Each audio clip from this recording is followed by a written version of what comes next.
அனைவருக்கும் வணக்கம். இன்னைக்கு நம்ம எதை பற்றி நம்ம டாபிக் பார்க்க போகிறோம்னா, நம்மளுடைய ரத்த அளவு அதிகரிக்க எடுக்க வேண்டிய உணவுகள் சொல்லிட்டு தான் நம்ம பார்க்க போகிறோம். இதில் நம்ம 10 வகையான உணவுகள் எடுப்பது மூலம் நம்முடைய ரத்த அளவு அதிகரிக்கலாம். ஃபர்ஸ்ட் ஒன் பார்த்தீங்கன்னா, 150 ml பாலில் 4 முந்திரி, 4 கருப்பு திராட்சை, 1 வால்நட்டு, 1 அத்திப்பழம் இதை நல்லா அரைச்சி நீங்கள் அதை காலையில் 1 வாரத்துக்கு குடிச்சிட்டு வரும்போது உங்களுக்கு ரத்த அளவு அதிகரிக்கும். இது ஏன் அதிகரிக்குதுன்னா, நம்மளுடைய எலும்புகளை வலுவாக்கும். எலும்புகள் இருந்தால் நமக்கு ரத்தம் உருவாது. இந்த எலும்புகள் வலுவாக்கும் போது பார்த்திங்கன்னா நம்முடைய ரத்த அளவு அதிகமாக உற்பத்தி பண்ண இது ஒரு காரணமாக இருக்குது. செகண்ட் ஒன்று வந்து பார்த்திங்கன்னா கருப்பு திராட்சை.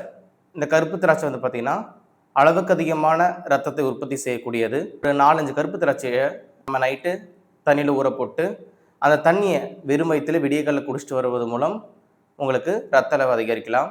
மூன்றாவது பேரீச்சை பழம். நான் எப்படி கருப்பு திராட்சை ஊற வச்சு அதை குடிக்கணும்னு சொன்னனோ அதே போல் நீங்கள் பேரீச்சை பழம் எடுத்து ஒரு 4-5 பேரீச்சை பழம் எடுத்து அதை நைட்டு தண்ணியில் ஊற போட்டு அதையும் காலையில் குடிச்சிட்டு வரும்போது உங்களுக்கு ரத்த அளவு அதிகரிக்கலாம். மாதுளை பழங்கள். இந்த மாதுளை பழம் அளவுக்கு அதிகமான பொட்டாசியம் நிறைந்தது, அதே போல் கால்சியம் நிறைந்தது.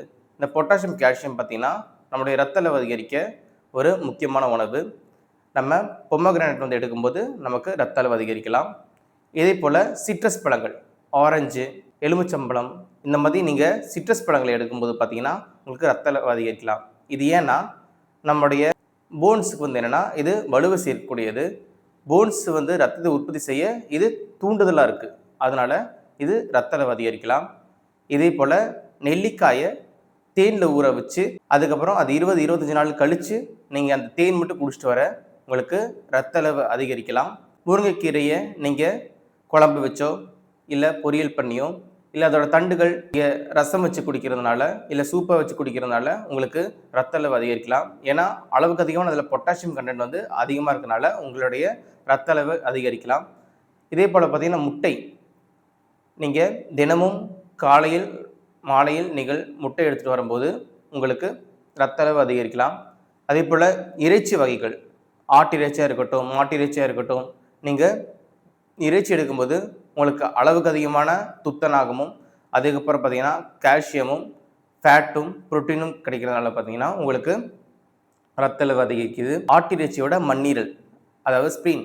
இந்த ஆட்டு இறைச்சி மண்ணீரலை நீங்கள் சுட்டு சாப்பிடும்போது சுவரொட்டின்னு சொல்லுவாங்க. இந்த சுவரொட்டியை நீங்கள் சுட்டு சாப்பிடும்போது பார்த்திங்கன்னா உங்களுடைய ரத்த அளவு அதிகரிக்கலாம்.